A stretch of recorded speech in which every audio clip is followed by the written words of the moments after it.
Bab ke-118. Cinta itu apa adanya. Nala sudah terlelap dalam tidurnya. Arjun mengecup kening sang istri kemudian beranjak dari ranjang secara perlahan karena punggungnya masih sakit. Arjun keluar dari kamar inap sambil membawa ponsel. Dia lalu menyalakan lagi dan langsung menelpon Nesen. "Kamu sialan, Jun. Jangan biasakan begitu.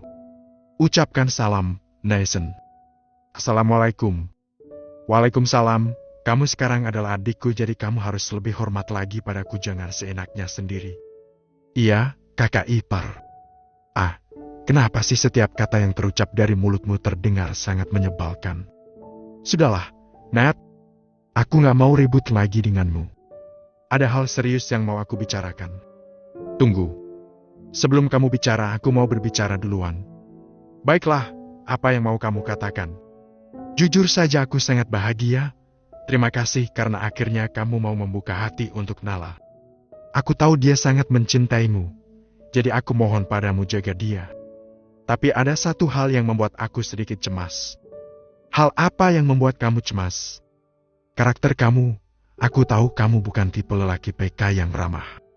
Kamu memiliki mood yang susah ditebak, tetapi jangan samakan Nala dengan yang lain. Dia cewek yang sangat perasa. Misal kamu cuek tanpa menyapanya, dia pasti akan takut bertanya dan hanya terdiam dalam pikiran serba salah. Merasa jika Nala sudah melakukan kesalahan sehingga membuat kamu acuh. Jadi maksud aku gini, misal kamu capek setidaknya katakan pada Nala kalau kamu memang sedang lelah." Gimana ya? Aku jadi bingung sendiri." "Gak perlu panjang lebar, Mason. Aku paham maksud kamu. Aku juga sedang mencoba untuk berubah menjadi lebih ramah dan lebih peduli pada perasaan orang lain kok."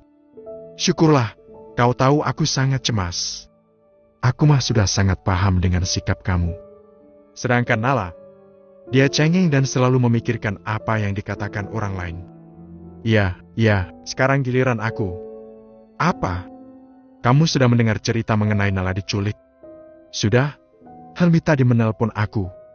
"Oh, ya sudah kalau gitu. Aku harap ke depannya lagi kamu juga harus hati-hati. Kita tidak tahu jika ternyata masih ada kelompok lain yang bekerja sama dengan mereka." "Iya, sekali lagi Jun. Kamu mengucapkan terima kasih dan semoga kamu bahagia ya. Maaf aku masih belum bisa pulang. Nanti kalau urusan aku sudah selesai aku akan langsung pulang." "Iya, lagian aku juga masih sakit. Jadi aku akan merayakan pernikahan aku saat kamu sudah pulang sekalian menunggu kesembuhan aku." "Syukur-syukur, aku berharap kamu pulang membawa gadis dan kamu nikahi sekalian." "Jangan bercanda. Yang aku cintai masih." "Masih apa?" "Dahlah, kamu gak perlu tahu. Aku tutup dulu teleponnya, aku masih banyak kerjaan. Assalamualaikum." "Waalaikumsalam." Setelah sambungan telepon terputus, Arjun tersenyum sendiri. Dia tidak sebodoh itu. Arjun sangat tahu jika Nesen menyukai adiknya. Dan yang lebih lucu lagi karena Helmi juga secara terang-terangan bilang mencintai Ayunda. Arjun kemudian merasa dingin. Dia masuk ke kamar inap dan betapa kagetnya jika Nala sudah berdiri di hadapannya dan langsung memeluknya. "Jun, aku tidak selemah itu. Jadi aku harap kamu tetap menjadi diri sendiri. Aku tidak mau kamu merasa terbebani dan merasa tidak nyaman jika kamu memaksa dirimu sendiri untuk melakukan hal yang memang bukan dari karakter kamu," ucap Nala lembut. "Kamu mendengar percakapan aku dengan Nesen?" tanya Arjun menahan senyum. "Iya, aku juga tumbuh sejak kecil denganmu. Pastinya aku juga tahu bagaimana karakter kamu. Kalau aku selemah itu mana mungkin aku bertahan mencintaimu hingga detik ini," balas Nala. "Terima kasih, karena kamu mencintaiku apa adanya. Jujur saja aku ini bukan tipe lelaki yang romantis, dan bahkan aku merasa jijik saat melihat ayah aku yang sok manis pada bundaku," ucap Arjun membalas pelukan Nala. "Tapi bolehkah aku minta sesuatu?" "Apa?" "Jika memang kamu sedang malas berbicara, setidaknya peluk aku sebentar saja." "Iya, kalau itu sudah pasti akan aku lakukan.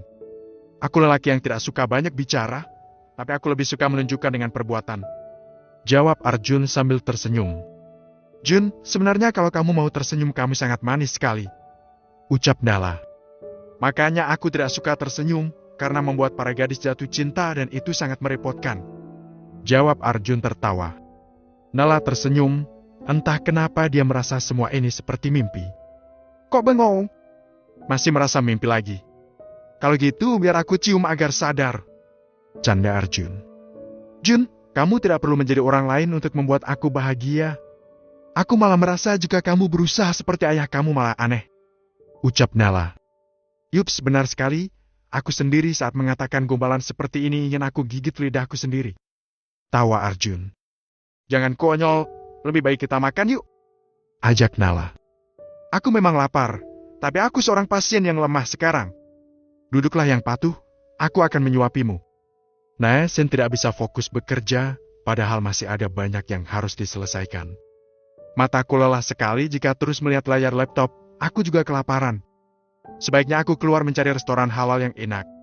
Kira-kira jam segini ada yang masih buka enggak ya? Gumam Naesen. Naesen meminjam mobil milik teman ayahnya. Dia menelusuri jalan siapa tahu bisa menemukan yang masih buka. Sampai kemudian dia melihat ada seorang gadis yang postur tubuhnya tidak asing lagi tengah berdiri sempoyongan sambil menggedor mobil. Naesen sangat penasaran. Dia pun melirik sekilas dan betapa kagetnya jika itu adalah Lucy. Lucy? Dan dia mabuk. Pekik Naesen langsung menepikan mobilnya dan mendekati Lucy. Di negara Korea, meminum bir memang hal yang wajar. Tetapi bagi Naesen tetaplah bukan hal yang baik, apalagi untuk seorang gadis sendirian di malam hari begini. Lucy ini memang gadis yang liar, apakah dia tidak takut kalau menjadi incaran penjahat? Gumam Naesen. Lucy, apa yang kamu lakukan di sini? Tanya Naesen. Mobilnya tidak bisa terbuka. Kamu Naesen si mulut pedas kan? Jawab Lucy setengah sadar. Membuka tidak begitu caranya. Aduh, tapi bahaya kalau kamu nyetir sendiri. Aku anterin pulang yuk.